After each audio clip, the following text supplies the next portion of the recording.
All right, the court is calling 2022 CR 2717, State of Texas versus Anna Ramirez. Can I have the parties approach and announce for the record, please? Michael Miller, Catholic State. And are you Miss Ramirez? All right. So were there pretrial motions heard on this case? All right, then why is the box checked that I'm giving her permission to appeal? That I don't know. All right, so if you all want to fill out a new trial court certification of defendant's rights to appeal. Okay. All right. The document is over on the box on this side. All right, we're here for sentencing. You entered a plea on July 7th. You applied for deferred adjudication. According to the plea bargain agreement, punishment is to be assessed at 4 years in the prison. Whoa, pause for a second. 4 years in prison, and the state stays silent on deferred adjudication. That's a heavy hand, and it really sets the tone. Quick question for you all. If you were in the courtroom, would you have pushed for a trial or considered a years in the plea? prison, and the state is remaining silent on your application for deferred adjudication. Have both parties had a chance to review the PSI report, state? Yes, Your Honor. Defense? Yes. Any objections to the PSI report, state? No, Your Honor. Defense? Just a few factual corrections. Yes. My client has had a psychological through CPS. It stated in there that she hadn't. She has completed some college. Her income was a little bit more than stated at $3,800, and then her primary language is Spanish, secondary is English. We just wanted to make those on the record. Other than that, I think no other objection. All right, Ms. Ramirez, can you raise your right hand for me, please? Do you solemnly swear or affirm the testimony you give will be the truth and nothing but the truth, so help you God? All right, you can lower your hand. Make sure you keep your voice up. I've just been informed by your counsel that English is not your first language. It's Spanish, is that correct? Yes, but I am. All right, so you don't need an interpreter? All right, thank you. All right, the state is silent, so defense. Your Honor, at this time, we would ask that you grant Ms. Ramirez the deferred adjudication. After reading over the PSI, we just wanted to highlight a couple of pieces of information. My client has been going through her CPS base for about 18 months now. She has completed several courses. The event that is listed there to include the topics of the family violence, the violence education, parenting, anger management. She has also been ongoing through continued counseling. She was going through Mr. Carlos Castillo until just last July. We were supposed to start trial at that time. He didn't schedule her any other sessions with him, so she went on her own to seek additional counseling through somebody that was provided through her insurance. Everyone, please make sure you whisper. Here's the part that really hits hard. She's trying to show progress, but the system isn't forgiving mistakes, no matter how proactive she is. This raises a bigger question. Can counseling and rehabilitation ever fully mitigate the impact of prior abuse allegations in a case like this? Yes. And so she is still continuing, and she is very proactive and continuing counseling, really to try to understand how her behavior that made the children, Ethan specifically, feel victimized, how she can change it going forward. In the PSI, I believe it does say that the child was hospitalized.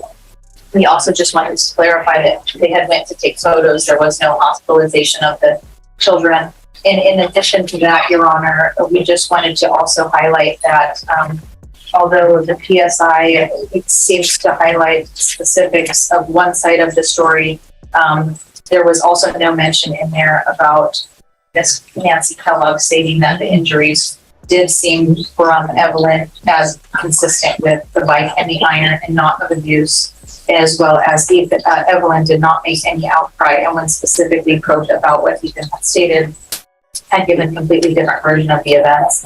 In any event, Your Honor, my client is working. She would like to continue to go to counseling. We do have trial in her CPS case on Thursday and Friday. Mm-hmm. And so she is asking for her children to be returned. I understand that CPS is asking for her to be terminated, but she would like the opportunity to work probation, get continued services, and then continue with her job at Wells Fargo.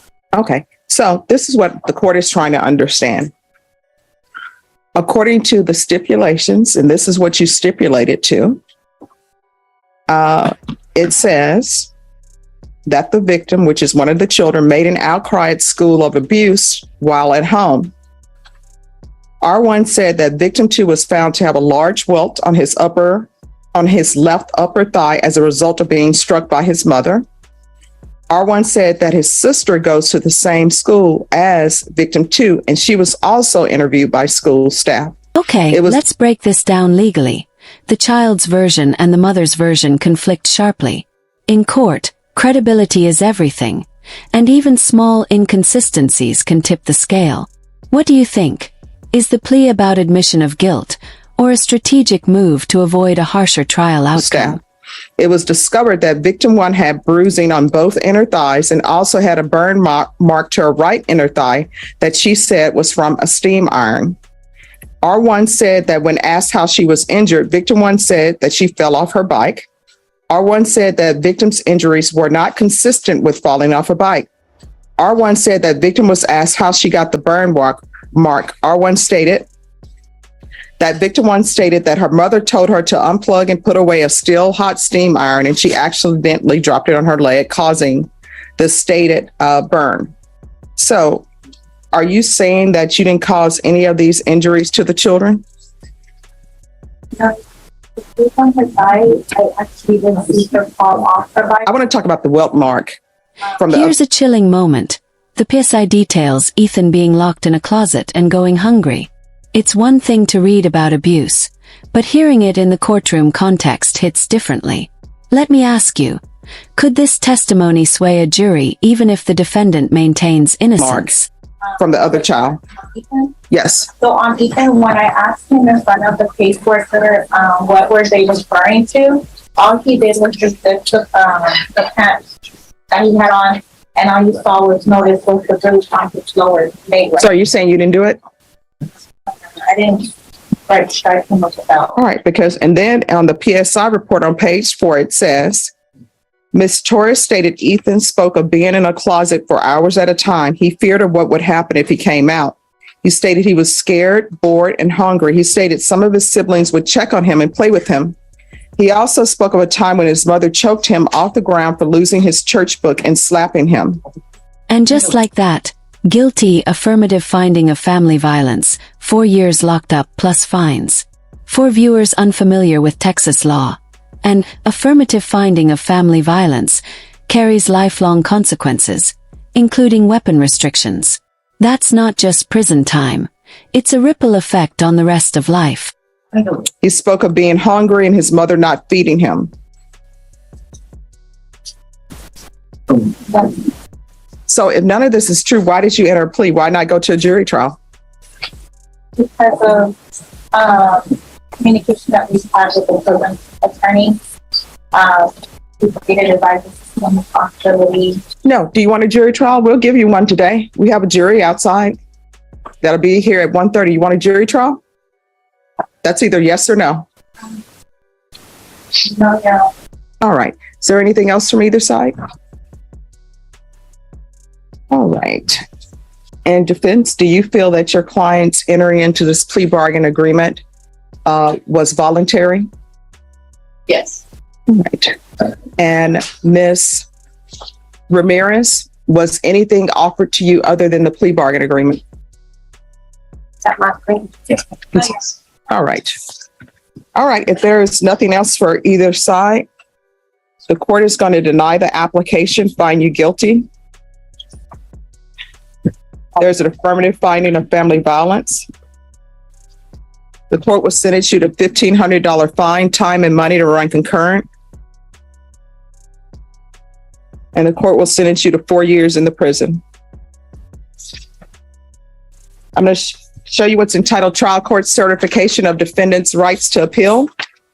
Because this is a plea bargain agreement, because I followed your plea bargain agreement, and because you waive your right to appeal, you do not have the court's permission to appeal. Because this is a felony conviction and an affirmative finding of family violence, you're not allowed to own or possess any weapons or ammunition. If you have a question over what a weapon or ammunition is, you'll need to speak to an attorney. Do you understand? All right, good luck to you. Judge, we do have patient impact on this case, and I believe this is here. All right. All right, so here's the thing, everyone. I require that everyone treats everyone with respect. Just internalize what's being said. You may proceed. Thank you, Your Honor. You're welcome. To be here. It has been over a year now that Ethan has been with me, Everyone, please be quiet. and I have noticed a big change in him. He is a wonderful boy, caring and loving, to say the least. There is not much I can say about him and what he has done for me and my family. However, it was not easy to come to this point in our lives. When Ethan was placed in my care, he had some challenges that we both had to overcome. His behavior was all over the place. We had good days and bad days. He would tell me experiences he had grown up and tell me how he was treated when he was at home. He would talk about his brothers and sister. When he felt like he did something wrong, he would go to his closet or his bedroom and stay in there until I was able to locate him and explain to him that I was not asking him to go there and there was no reason to go in there. Fast forward to a silver lining. Ethan's transformation is heartwarming. From a scared, withdrawn child to a confident, loving little boy.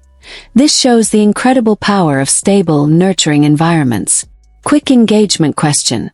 Which moment in his journey do you find the most inspiring? I told him he could come out so that we can talk about what happened and see if we could find a solution to what happened, because going to the closet and bathroom was not the solution to the problem. Ethan would be defiant when he was first placed in my care. We had a couple of issues at daycare the first couple of weeks. Nothing concerning that they had to call me to get him or that he had to be expelled. He was able to complete daycare until school started in the fall. When I would take him to see his mom and siblings, it was a bit of a struggle because he didn't really want to go. And when I picked him up, he would be distanced with me. It would take a couple of days before he would be open to me and listen.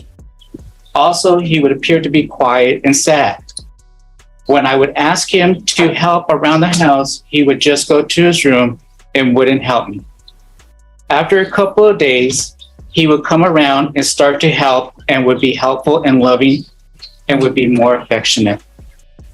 As times went on, he got comfortable with me and my parents. He would call my mom and my dad, Mima and Grandpa D. He would look at them as his grandparents and would enjoy going over there to visit them. There would be times when he would ask me, when are we going to go over to see them? He would even ask to spend the night as well. He loved going over there. He had stability and opportunity to see what family life can be. This summer, he also experienced his first flight. We took him to Nebraska for my nephew's wedding, who we referred to as his new cousin. He saw another side of a family, and they also treated him as one of their own. He had a great time. I can see it in his attitude and behavior. He was happy. One night, we sat down and watched a movie at my sister's house, and he just sat right next to her as we watched the movie. He did this the next day with my brother-in-law. He just sat right next to him as they watched the movie together. At the beginning, he would express to me how I was living at home and would assume that he would be treated the same way here. I would have to explain to him over and over again, that is not what we do here. We do things differently. We deal with the issue. I have seen a big change in him since he was first placed in my care a little over a year ago. He is turning into a bright, caring little man with a future.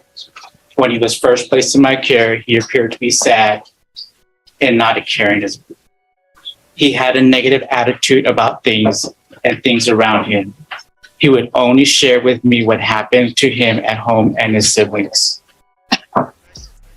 When I enrolled him into daycare, he didn't want to go. I was hoping that maybe he would make friends and have time to interact with kids his own age.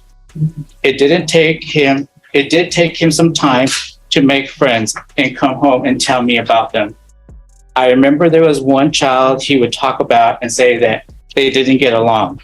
I told him, remember this, you're going to change this mind and you're going to be friends. A couple of weeks later, they became friends. And at Ethan's birthday party, he was the only one in his daycare that showed up. He did have some challenges at times at daycare, and they made me aware of his behavior. We were able to work through them, and we were able to continue in daycare throughout the summer. When it came time for him to start school, I did have some concerns. When it came time for the parent-teacher meeting, all I got was praises about him, how he was caring boy. As time went on, he would show what I would call the real Ethan. The caring and loving little boy he is and is meant to be. One of the things that impressed me is when he sees someone that needs help, he would ask me if we can help them out. There was one time during the summer, we were at a store and the guy asked if he could wash my appearance for $10. And I thanked him and said no. When we went inside, Ethan looked at me and said, I have $1. Can I give it to him? I said, if that is what you like to do with it, go for it. He turned around and went to the guy, and I can hear him tell him, here you go. And the guy said, no, I can't take that. Thank you. I told the guy, please take it. He wants to give it to you. He said, thank you, and that Ethan was going to make him cry. I still remember that day. I will never forget that day. It's little things like this that have been able to see him grow and become a caring little boy. When we go somewhere like the park or swimming, he always wants to take extra stuff so that he can share with them, like water or maybe even a toy. This is not something that I saw in him when he was first placed with me. He would just talk about negative things in his life, and now he looks forward to living life. He's been making friends left and right everywhere he goes. I can take him to McDonald's with the playground, and he will make a friend that he calls them a friend, not just someone he met. A couple of weeks ago, I took him to a water park out of town, and while we were there, he made a friend and even exchanged numbers. At first, he would make friends, but a bit shy at first. But now, whenever I take him, he makes friends. When he plays with them, he makes sure that they are okay and makes sure that they are having as much fun as he is. He is becoming a caring, kind, and confident little boy.